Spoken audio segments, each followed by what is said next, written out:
Hi ನಮಸ್ಕಾರ ಎಲ್ರಿಗೂ ಕೊನೆ ತನಕ ವಿಡಿಯೋ ನೋಡಿ ಪ್ಲೀಸ್ ಇಷ್ಟ ಆದರೆ ಒಂದು ಲೈಕ್ ಮಾಡಿ ಶೇರ್ ಮಾಡಿ ಸಬ್ಸ್ಕ್ರೈಬ್ ಮಾಡಿ ಹಾಗೆಯೇ ಫೇಸ್ಬುಕ್ ಇನ್ಸ್ಟಾಗ್ರಾಮಲ್ಲಿ ನನ್ನನ್ನು ಫಾಲೋ ಮಾಡಿರಿ ಒಳ್ಳೊಳ್ಳೆ ಅಡುಗೆಗಳನ್ನ ತೋರಿಸ್ತೀನಿ. ಹಾಗೆಯೇ ನೋಡಿರಿ ತೊಗರಿಬೇಳೆನ ಬೇಯಿಸ್ಕೊಂಡಿದ್ದೀನಿ ಚೆನ್ನಾಗಿ. ಈಗ ಏನೇನು ಇಂಗ್ರೀಡಿಯೆಂಟ್ಸ್ನ ಈ ಹೀರೆಕಾಯಿ ಮಸ್ಕಾಯಿ ಮಾಡೋದಕ್ಕೆ ಹಾಕ್ಕೋಬೇಕು ಅಂತಂದು ಹೇಳ್ತೀನಿ.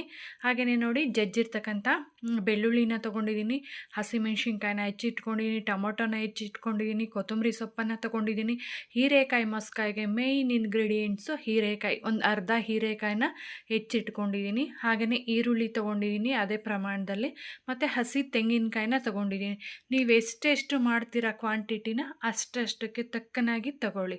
ಇದು ಬಂದ್ಬಿಟ್ಟು 5ರಿಂದ 6 ಜನ ಊಟ ಮಾಡೋಂಥಷ್ಟು ಸಾಂಬಾರಿದು, ಹಂಗಾಗಿ ನಾನು ಇಷ್ಟು ಕ್ವಾಂಟಿಟಿಲಿ ತೊಗೊಂಡಿದ್ದೀನಿ. ಇಲ್ಲಿ ಬಂದುಬಿಟ್ಟು ಸ್ವಲ್ಪ ಅರಿಶಿನ ಪುಡಿ, 1 ಸ್ಪೂನ್ ಜೀರಿಗೆ ಪುಡಿ, 1 ಸ್ಪೂನ್ ಧನಿಯಾ ಪುಡಿ, ರುಚಿಗೆ ತಕ್ಕಷ್ಟು ಉಪ್ಪು, ಸ್ವಲ್ಪ ಹುಣಸೆ ಹಣ್ಣನ್ನು ನೆನೆಸಿಟ್ಕೊಂಡಿದ್ದೀನಿ. ಕೊನೆಗೆ ಅದನ್ನು ಕಿವುಚ್ಬಿಟ್ಟು ಹಾಕ್ತೀನಿ. ಈಗ ನೋಡಿರಿ ತೊಗರಿಬೇಳೆ ಬೆಂದಿದೆ ಚೆನ್ನಾಗಿ. ಮಡಿಕೆಲೆ ಮಾಡಿದ್ರೆ ಇದು ತುಂಬಾ ಚೆನ್ನಾಗಿರುತ್ತೆ. ಆಲ್ಮೋಸ್ಟ್ 90% ಎಲ್ಲ ಸಾಂಬಾರನ್ನು ನಾನು ಮಡಿಕೆಲೆ ಮಾಡೋದು. ನೋಡಿ ಎಲ್ಲ ಇಂಗ್ರೀಡಿಯೆಂಟ್ಸನ್ನು ಬೆಂದಿರ್ತಕ್ಕಂಥ ತೊಗರಿಬೇಳೆಗೆ ಹಾಕ್ಬಿಟ್ಟು ಚೆನ್ನಾಗಿ ಬೇಯಿಸ್ಕೊಂಬಿಡ್ಬೇಕು ತರಕಾರಿ ಎಲ್ಲನೂ ಒಂದು 10ರಿಂದ 15 ನಿಮಿಷ. ನೋಡಿ ಆ ನಂತರ ಬೆಂದಾದ ನಂತರ ಈ ತಿಳಿ ನೀರೇನಿದೆಯೋ ಅದನ್ನೆರಡನ್ನೂ ಸಪ್ರೇಟ್ ಮಾಡ್ಕೋಬೇಕು.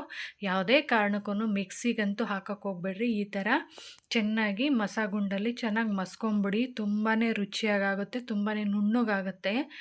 ಅದು ಈ ಮಡಿಕೆಯಲ್ಲಿ ಈ ಥರ ಮಾಡೋದ್ರಿಂದ ತುಂಬಾ ನುಣ್ಣಗೆ ಚೆನ್ನಾಗಾಗುತ್ತೆ.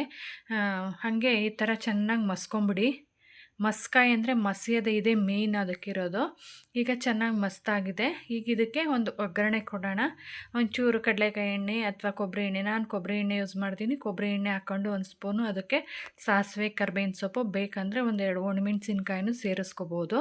ಹಾಕ್ಬಿಟ್ಟು ನಾವು ಏನು ಮಸ್ತ್ ಇಟ್ಕೊಂಡಿದ್ವಲ್ಲ ಹೀರೆಕಾಯಿ ಮಸ್ಕಾಯಿ, ಅದನ್ನು ಇದ್ರ ಜೊತೆಗೆ ಸೇರಿಸ್ಬಿಟ್ಟು ಒಂದೇ ಒಂದು ಕುದಿ ಬರೋವರೆಗೂ ಕುದಿಸ್ಕೊಂಬಿಟ್ರೆ ಸೂಪರಾಗಿರ್ತಕ್ಕಂಥ ಮಸ್ಕಾಯಿ ರಾಗಿ ಮುದ್ದೆ ಅನ್ನ ರೆಡಿ ಆಗೋಯ್ತು. ಥ್ಯಾಂಕ್ಸ್ ಫಾರ್ ವಾಚಿಂಗ್, ಎಂಜಾಯ್ ಮಾಡಿ.